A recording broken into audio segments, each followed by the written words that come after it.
All right. Well, hello, everybody. I guess you're wondering where Carter is because that's not Carter. Well, Carter is moving his mother today from Oklahoma City to Nashville. So we have asked Corey Nicholson. She is one of the account owners that works here at Spark Marketer to sub for Carter. She's got a tremendous amount of marketing experience, and so we're really excited to have her.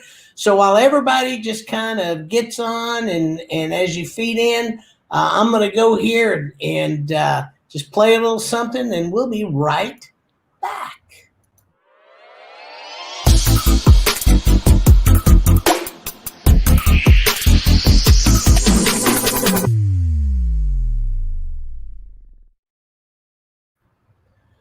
All right. I feel like I'm Matthew McConaughey. All right. Yeah, here we go. So today we're going to dig into something that a lot of times people don't think about, but it's amazing how many people freak out about their marketing. And so we want to talk a little bit about, why you freak out. What are some of the things that you can do to keep you from freaking out? And just really determine some healthy priorities and expectations for your marketing. Again, this is Corey Nicholson. Hello, Corey. How are you? Hi, I'm fine. Thank you. Corey has actually been in the marketing industry for what, 15, 16 years? Yes, at least. Various roles, but car dealerships and chimneys and a variety of different websites and analytics and fun stuff like that. And she has dealt with a lot of customers. And so this is one of the reasons that we were so excited to have her as part of our team, because of her overwhelming just experience and background. So let's talk about determining some healthy priorities and expectations for marketing. The first thing I think we need to cover is really, what's your goal? I mean, where do you want to be? So one of the things that I find is a lot of people come to us, especially in the beginning, and here are some of the things that they say. Hey, Taylor, I want you to make my phone ring. I just need more leads, more customers. My techs need more work. I want to grow my business. I want to be like that company over there. Make me like them. What you don't realize is none of that really gives clear direction. So the first thing you got to do in your marketing is really sit down and have some very strategic goals. And one of the best ways to do that is SMART goals. I mean, these are goals that are specific, measurable, achievable, relevant, and time-based. So, Corey, you don't know I'm going to ask you this, but let me just put this to you. If I were to come to you as a client, okay, and I said, "Hey, Corey, I want to make my phone ring." All right, how would you tell me to come up with a specific goal? Well, it's funny that you should ask that because those of you that talk with me all the time anyway, we have these conversations and, we try to identify what are your goals, and maybe we don't put it exactly like that, but those are the things that we're talking about when we're talking about the analytics that are in place and how are you tracking phone calls and how is your business right now? Are you still busy? Are you still booked out? So the conversations that we kind of cushion in that type of discussion are how we're assessing where you stand and where you want to be. So do you have a way to track your phone calls? Seems really basic, right?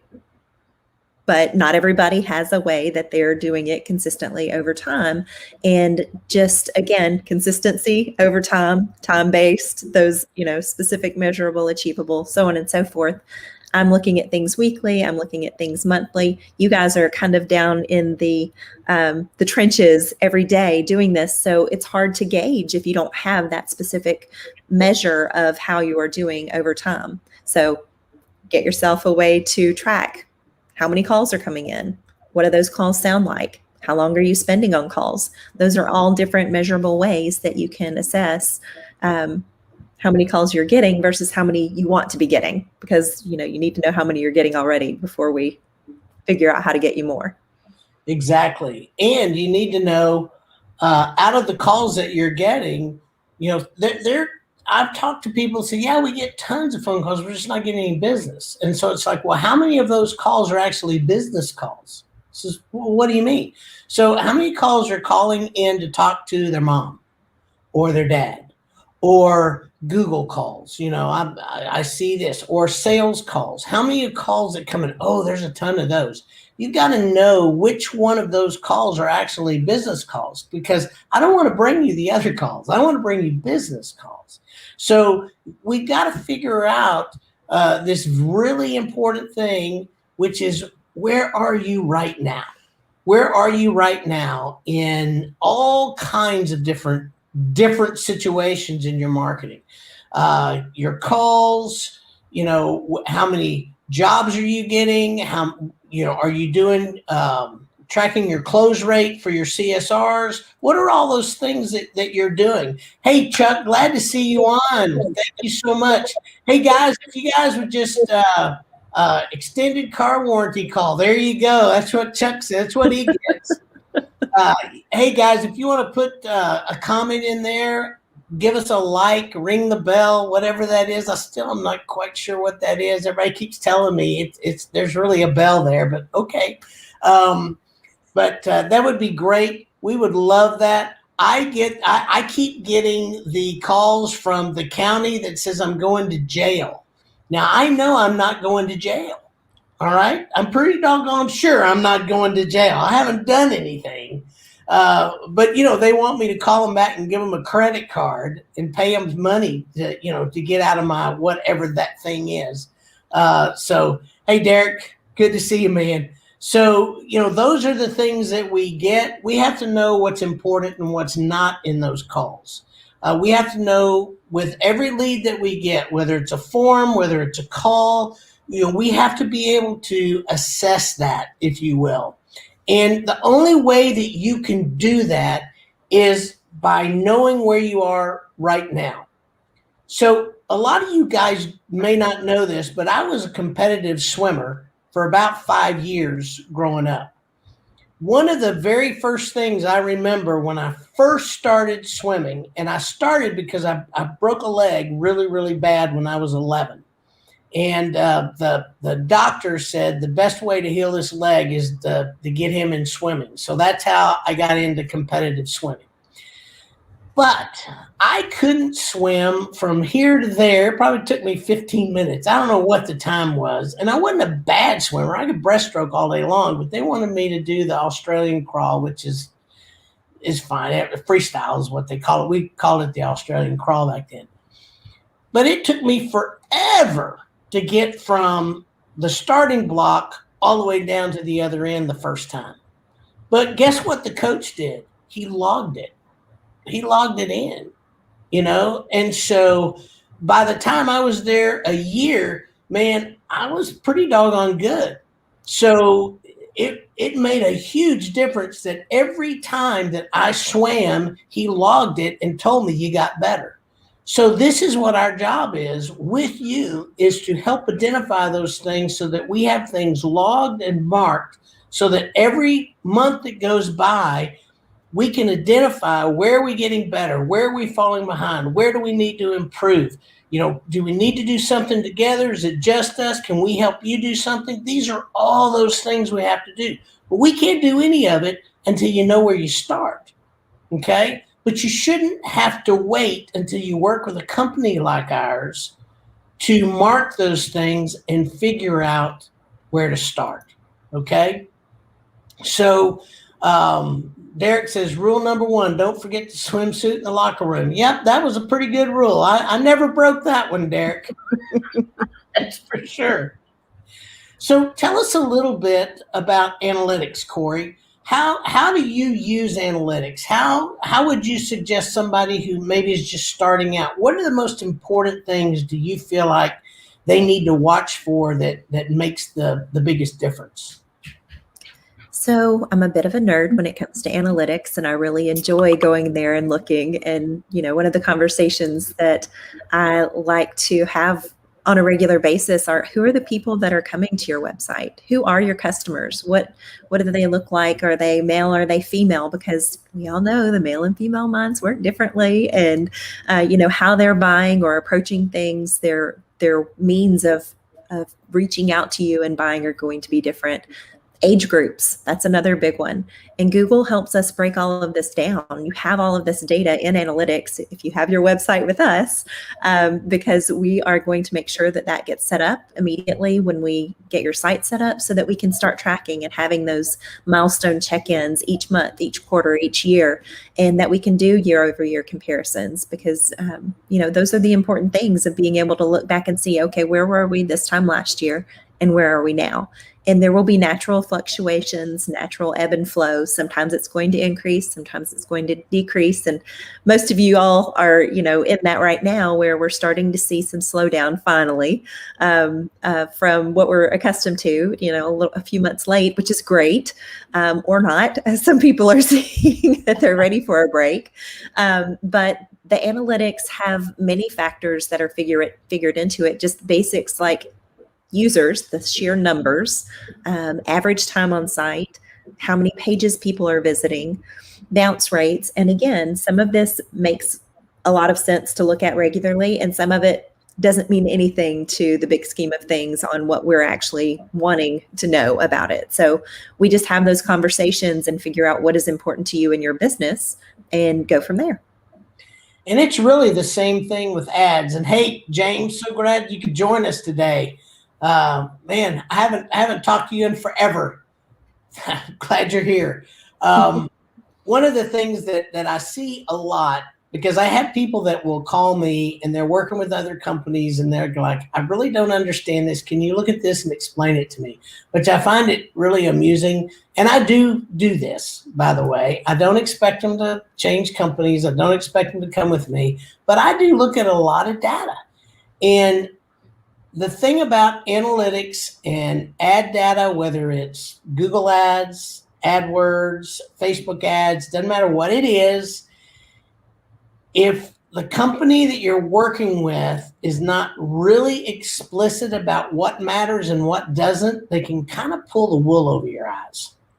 And the big one for me is anytime somebody says that a conversion is time on site, that doesn't matter. Okay, in y'all's business, somebody visiting your site for 3 hours makes no difference. 3 minutes, don't care if they're not buying from you.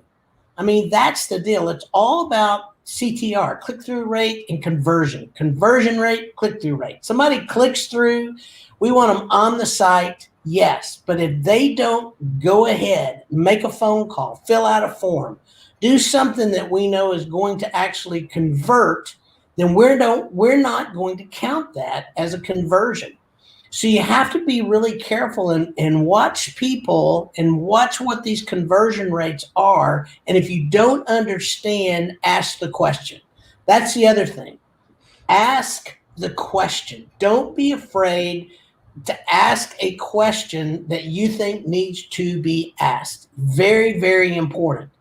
There's also these vanity metrics, is what I call them, on Facebook, on Instagram, the likes, the follows, the this, the that. That's all great.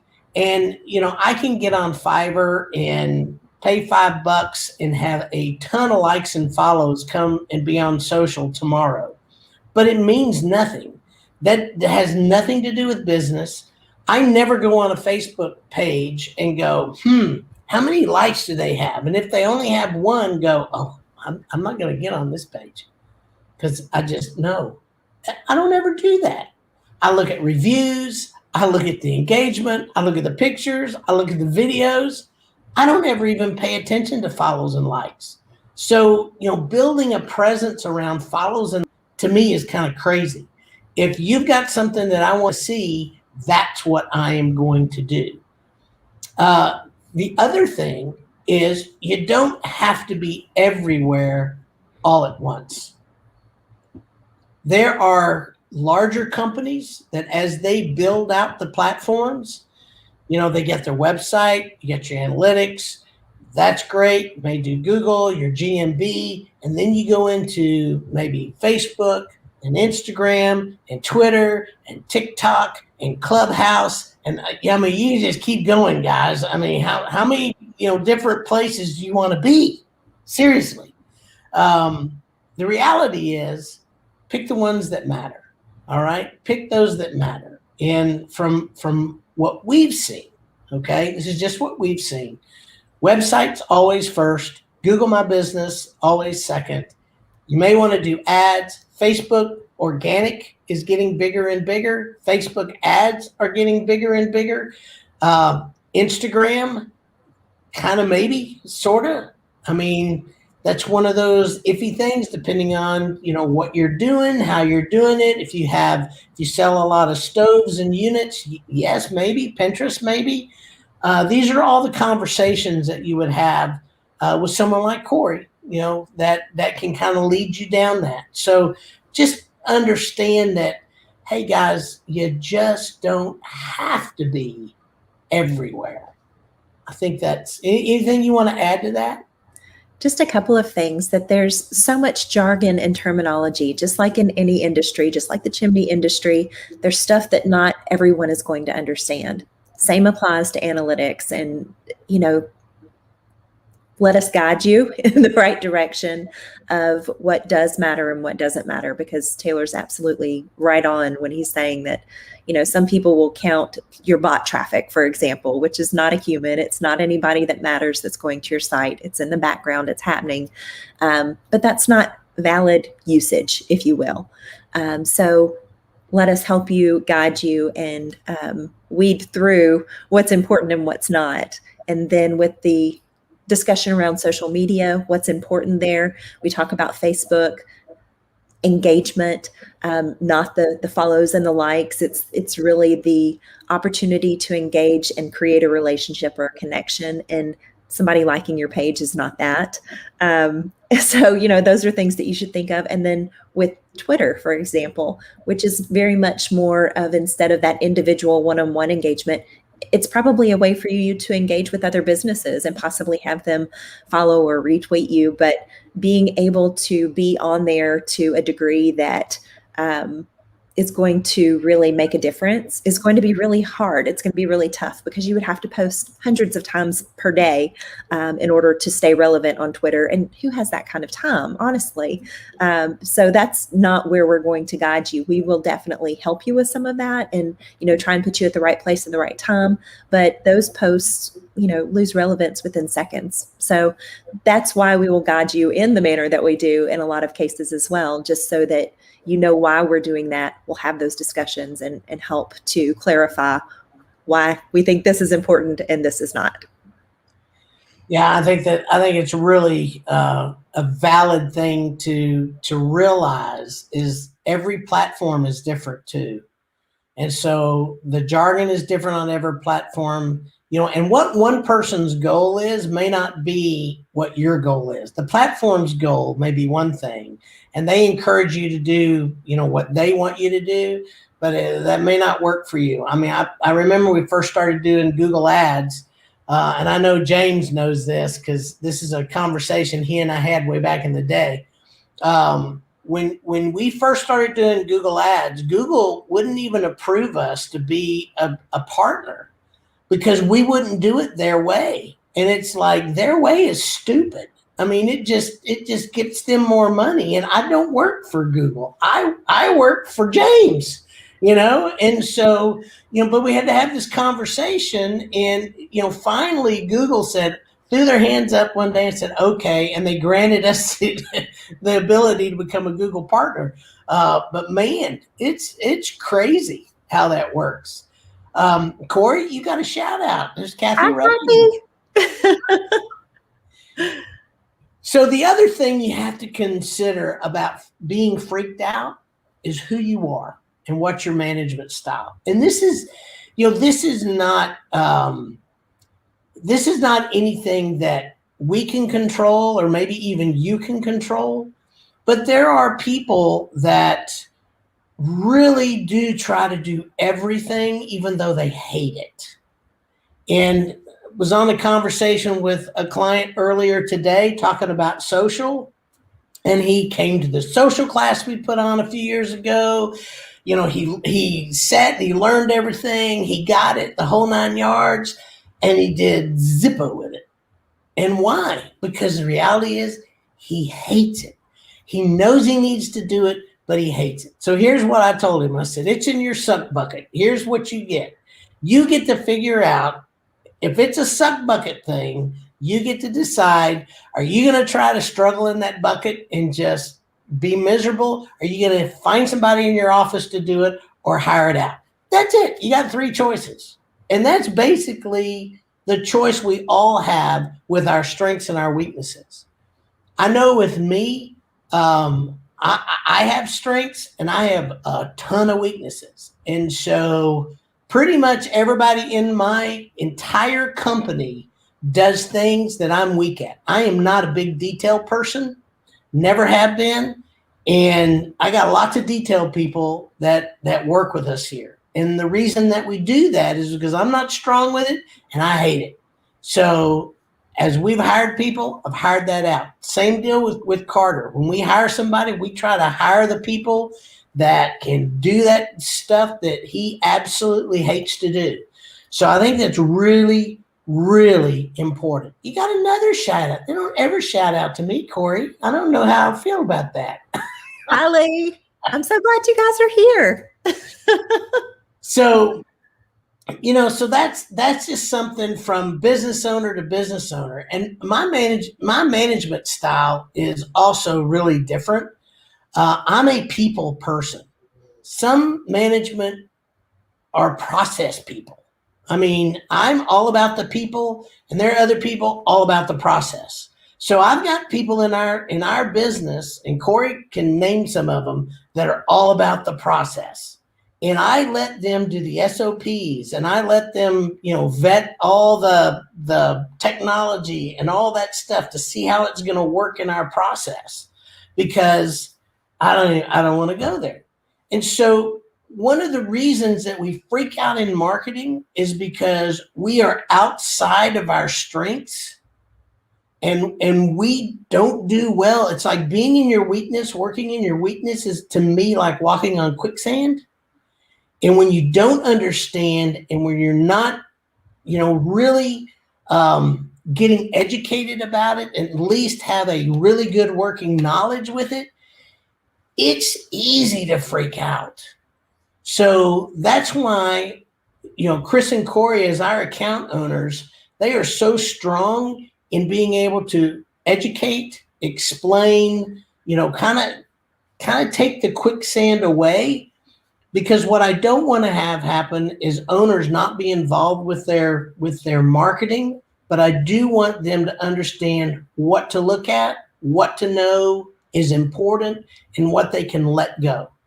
I mean, and some of the stuff you got to let go. I mean, I'm in the same situation on internal marketing. There are things that I tend to really kind of get into the nitty gritty. And I got people in my company that says, Taylor, that's not really important. Here's why. And I got to listen to them because they're right.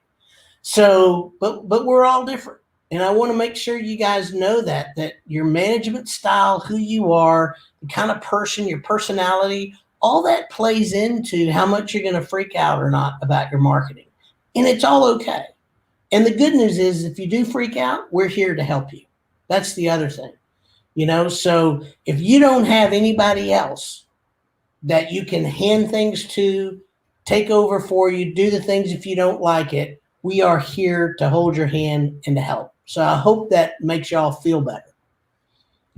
Shoot, wow. I feel like all I've done is talk. So I'm going to let you talk, Corey. You're talking a lot. I No, know, you're I'm sorry.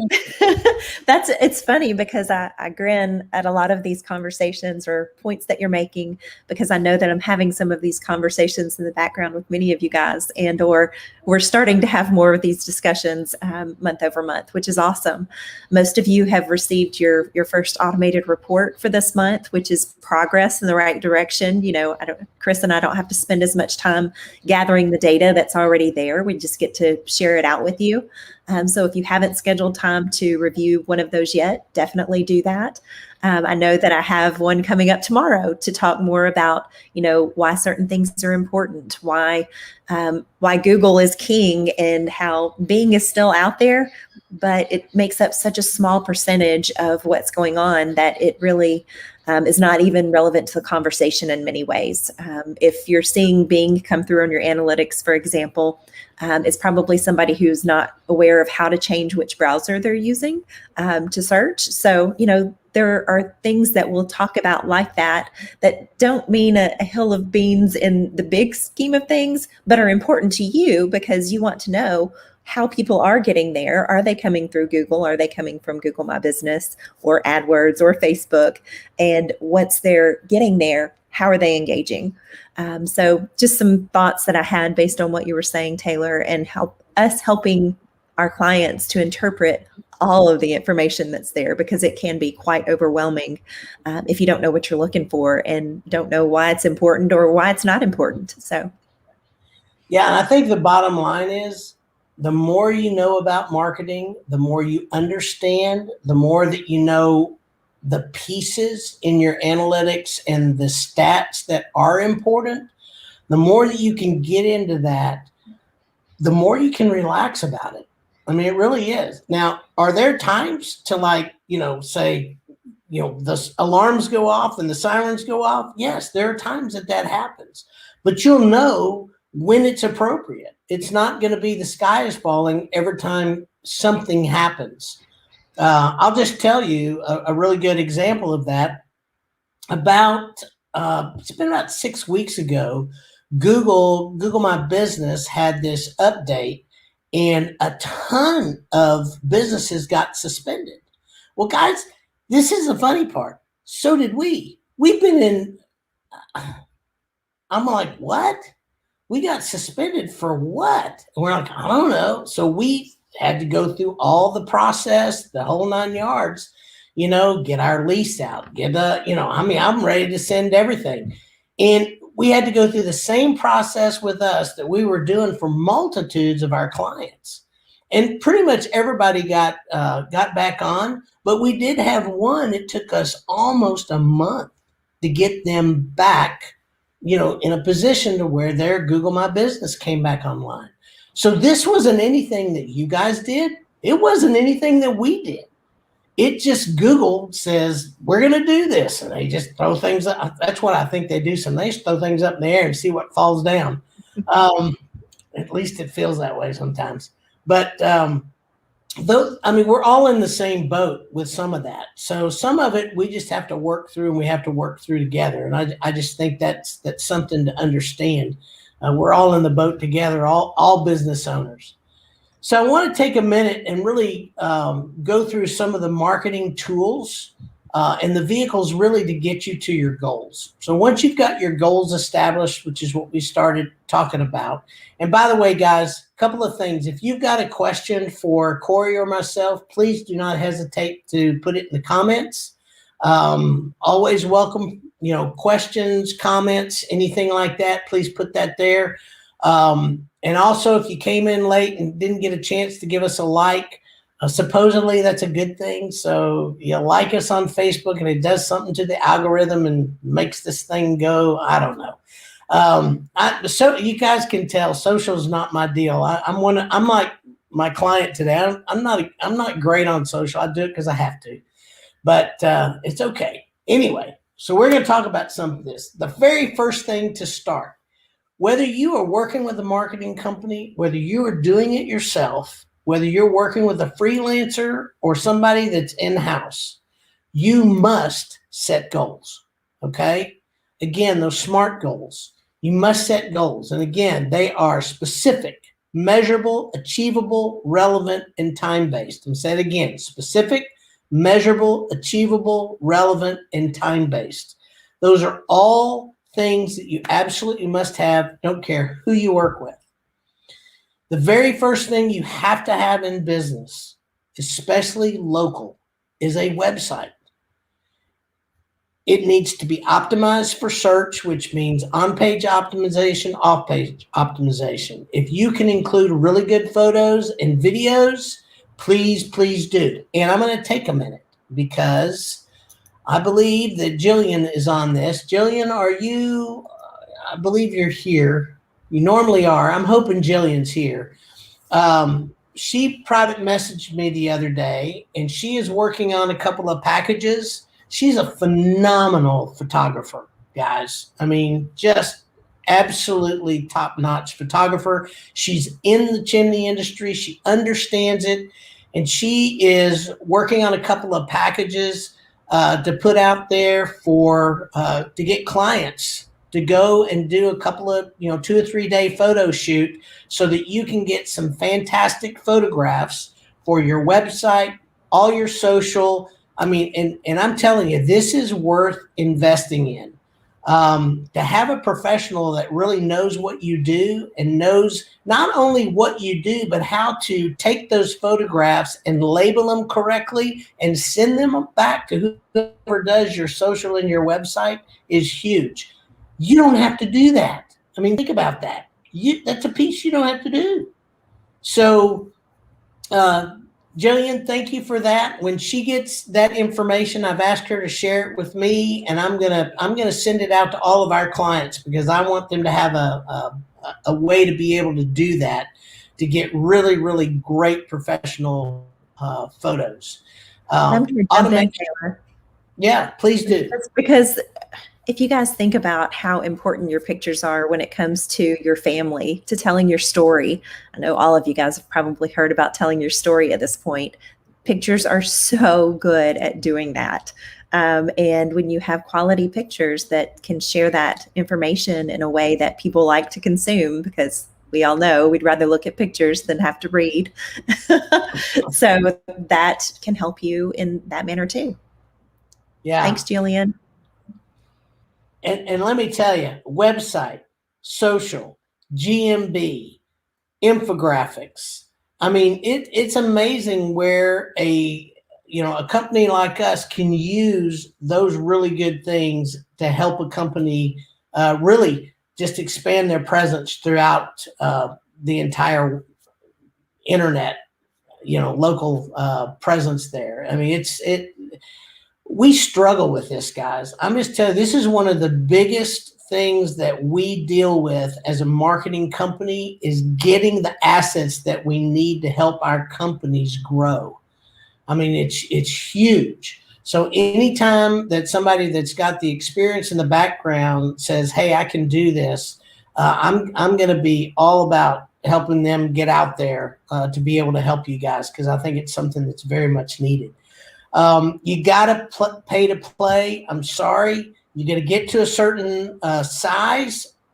And if you want to grow, you're going to have to get into Google ads, into Facebook ads, AdWords. I know in the chimney industry, the local ads they haven't opened those up yet. But I do know HVAC, plumbing, electrician, all those, they're opening those. So that's something to do. Automations. Huge, guys. This year, if it hadn't shown y'all anything, so many times we had people that we literally had clients cut their phones off. They unplugged their phones. It was ringing off the wall so much. We had other people that just put a message on and said, we can't take the volume of phone calls. Just, fill out a form. I mean, it was crazy, some of the things that people did to try to manage all the stuff that was coming in. Well, Google My Business has opened up that platform for messages, and they're really going to be pushing that, I think, really, really big. You've got your chat boxes. Sorry, lost my train of thought for a minute. You got your chat boxes you got to monitor. You got Facebook. Facebook Messenger is another one that's starting to happen. So when you start getting all these different places that you're going to be expected to manage and take inquiries from all of them, automation is the way to go. There's a lot of different things out there. Go ahead, Corey. I was going to jump in again because another conversation that I had yesterday with the client was just about chat and is it important? Isn't it important? Are people using it? And that's something, again, that based on using it and your assessment thereof, you can tell, is it making you money? So once you're tracking these types of things, you can answer your own questions of how is it paying off? What's your return on investment? How much am I actually making off of it? If you are tracking the right goals, are they measurable, over time, and make an educated assessment based on the feedback that you're giving yourself, essentially. So that's, again, why it's so important to have those goals, to track them, and then to use them to make the decisions that you have to make as a business owner. Yeah, that's huge. The other thing too, we get this question all the time. So I just want to do Facebook ads, and I go look at their organic Facebook, and there's nothing on there. So if there's not very much on your organic Facebook, and you're wanting to go into Facebook ads, you're going to be paying a lot of money to Facebook for that. There's reasons for that. I'm not going to go into it because it's a lot of technical mumbo jumbo. But basically, it's a building block. Facebook, if you've got a place where you can build out an audience through your organic, then that goes a long way with Facebook when you start doing the ads and your ad costs come down. It's the same. I look at it in Google. When you do Google ads, there's that quality score that Google gives the landing page that you send it to. It's kind of the same thing. They score it and say, is it good? Is it bad? And if it's not a very good page, you're going to pay a whole lot more to have to get this ad going. It's kind of the same thing. They do it differently, but it's the same principle, if you would. So don't consider Facebook ads until you have a really good organic presence on Facebook. Now, this next one, I think all of you guys miss. You miss it. And it's emailing your customer list. Everybody thinks you're bothering your customer. You are not bothering your customer. All right? Your customer has given you their email to be able to stay in touch with them. A lot of you do one email every once in a while, maybe once, maybe twice a year. I would suggest you creating some campaigns. A campaign is 3 to 5 emails. They go off within, it's usually a 4 to 7, 8 week campaign about whatever you want to do, whether it's a special, whether it's, following up on estimates, whatever it is. Email is right there, and it's one of the absolutely best performing marketing avenues that you have at your fingertips. So if you're not collecting emails from your customers, and I think most everybody does now, but if you're not, make sure you start doing that. To me, it's a missed opportunity, and I don't want you guys to miss opportunity to be able to reach your goals. I think that this is where I'm going to jump in and say one of the other aspects of that is having them opt in. And I know Taylor and I have had some discussions about this, but creating a spot on your website to gather those emails. If they haven't given them to you in the past, this might be a way to get that additional information from them. So, subscribe to our newsletter, get additional information, that type of thing. And we all know we get a ton of email and some of it is going to get deleted, but there are some people that engage with it. And if they don't, then we always have the unsubscribe option in there. So, we're trying to protect you and your customer as well. So there are different ways that we go about doing that. That's great. Great information. And then the last thing is press releases. A lot of people don't use those, but press releases are really, really a good way, especially locally, There's some things that we know how to do that I don't, because most people aren't interested in spending any extra money. But if you want to do some really nice press releases and get some good bang for your buck, spend $500 or $600, and we can help you do that and get some of those things out there locally and regionally that can help you. And these are all things. And can you do them yourself? Absolutely. You can research it. You can do it. You can go out there. You can figure it out. That's great. You can do that, or you can hire somebody like us to help you with it. I mean, that's really that's everybody's choice. Everybody's choice can do that. And press releases are exciting. They're fun, and they get your business out there, and they get your people out there, and they give them that extra little boost occasionally too. That's true. That's very true. So, guys, if anybody doesn't have any other questions or anything, I'm gonna finish this up and just remind you, if you have not gotten your playbook, if you have gotten your playbook and have not scheduled a meeting with Corey and or Chris and our clients of ours, make sure you schedule that with them, and they'll go over that with you, which is really, really good to kind of have that basis, because that's where you start. We got to figure out, let you guys know where you are right now. If you are not a customer and you want to have a playbook, we'll do a detailed playbook. I'll go through and look through your entire marketing presence and get that playbook sent out to you so that you'll have it. Fine to do that. You get there at sparkmarketer.com/playbook.